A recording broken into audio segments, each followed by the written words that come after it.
और बुलेटिन में बात होगी अब हरियाणा की खबरों की। हरियाणा के मुख्यमंत्री नायब सिंह सैनी ने 72वें सहकारिता सप्ताह की शुभारंभ समारोह में मुख्य अतिथि के रूप में शिरकत की। सोनीपत में आयोजित कार्यक्रम में मुख्यमंत्री नायब सिंह सैनी ने 72वें सहकारिता सप्ताह के शुभारंभ पर सबको बधाई और शुभकामनाएं दी। उन्होंने कहा कि ये हरियाणा के हर नागरिक के जीवन में सहकार की भावना को फिर से जगाने का महापर्व है।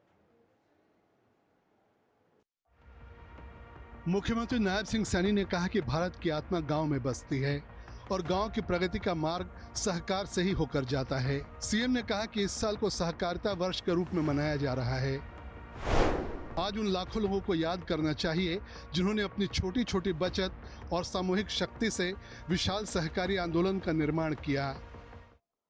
यह केवल साथियों एक सरकारी योजना नहीं है, बल्कि यह हरियाणा के हर नागरिक के जीवन में सहकार की भावना को फिर से जगाने का ये पर्व है, महापर्व है।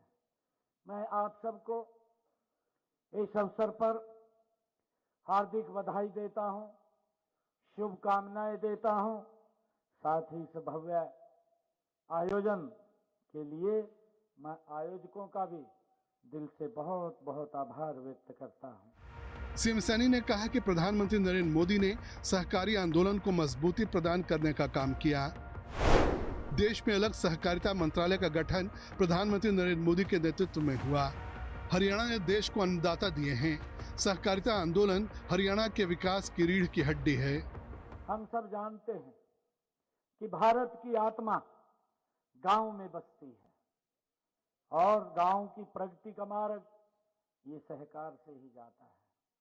सहकार ही उसका रास्ता है, यानी और सहयोग। साथियों, ये यहीं से होकर के गुजरता है।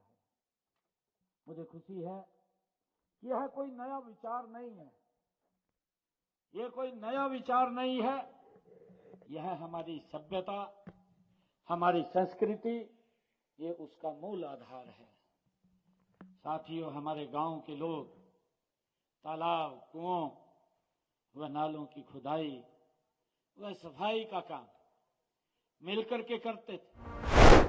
प्रदेश में 3 लाख से अधिक किसानों को सहकारिता बैंक की तरफ से रुपए क्रेडिट कार्ड जारी किए गए। समय पर अदायगी करने वाले सहकारी समितियों के सदस्यों से फसली ऋण पर कोई ब्याज नहीं लिया जाता। प्रदेश के 5,31,652 किसानों को 1,223 करोड़ रुपए की ब्याज राहत प्रदान की गई। हरियाणा में गन्ने का भाव सबसे ज्यादा 415 रुपए प्रति क्विंटल है। सीएम सैनी ने कहा कि प्रदेश में सहकारी बैंकों के माध्यम से महिला सहकारी समितियों को 5 लाख रुपए तक के ऋण बिना सिक्योरिटी के उपलब्ध होते हैं। प्रदेश में महिलाएं 60,513 स्वयं सहायता समूह के माध्यम से बहुत अच्छा काम कर रही हैं।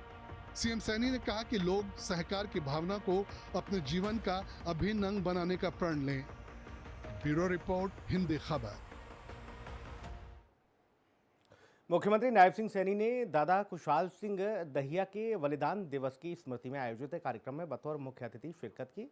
सोनीपत में आयोजित कार्यक्रम में मुख्यमंत्री नायब सिंह सैनी ने कहा कि महान व्यक्तित्व के धनी दादा कुशाल सिंह दहिया का बलिदान इतिहास में स्वर्ण अक्षरों में लिखा गया है।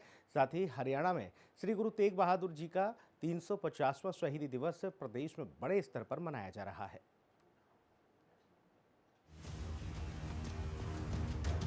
मुख्यमंत्री नायब सिंह सैनी ने कहा कि हरियाणा की भूमि हमेशा से ही शौर्य की जननी रही है।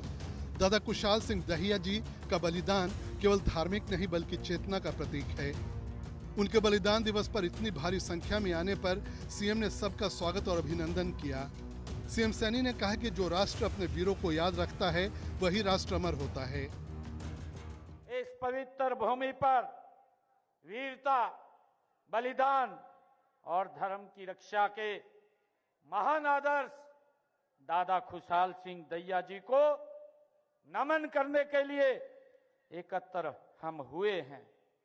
यह धरती, यह स्मारक परिसर और आज का ये अवसर, ये तीनों ही हमें इतिहास के उस गौरवशाली अध्याय की याद दिलाते हैं जब धर्म की रक्षा के लिए अनेक वीरों ने अपने महाबलिदान दिए हैं। साथियों, दादा खुशहाल सिंह जी दैया का बलिदान इतिहास के इसी अध्याय में स्वर्ण अक्षरों में ये लिखा गया है। उन्होंने कहा कि प्रधानमंत्री नरेंद्र मोदी 25 नवंबर को कुरुक्षेत्र में आयोजित श्री गुरु तेग बहादुर जी के 350वें शहीदी दिवस पर राज्य स्तरीय कार्यक्रम में शिरकत करेंगे। दादा खुशहाल सिंह दहिया जी ने जिस धर्म, निष्ठा और देशभक्ति का परिचय दिया, वो हर दिल के लिए प्रेरणा बन चुका है। उन्होंने कई सड़कों का नाम दादा खुशहाल सिंह दहिया के नाम पर किया।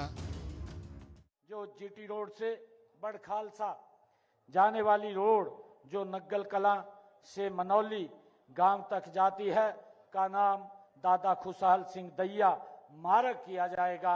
आज इसकी मैं घोषणा करता हूं। बड़खालसा सामुदायिक केंद्र का नाम बदलकर उसका अमर शहीद दादा खुशहाल सिंह दहिया वो किया जाएगा। और गांव बड़खालसा में दादा खुशहाल सिंह दहिया के शहीदी स्मारक का जीर्णोद्धार वो भी किया जाएगा। सीएम सैनी ने कहा कि उनकी सरकार ने निर्णय लिया है कि 1984 के दंगों में पीड़ित 121 परिवारों के एक सदस्य को सरकारी नौकरी मिलेगी।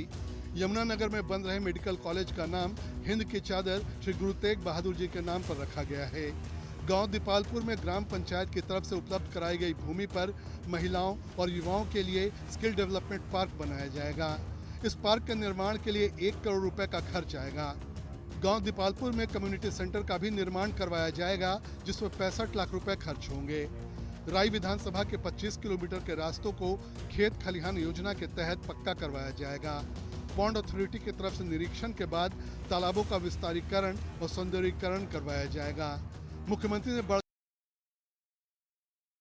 32 लाख रुपए देने की घोषणा की। ब्यूरो रिपोर्ट, हिंदी खबर।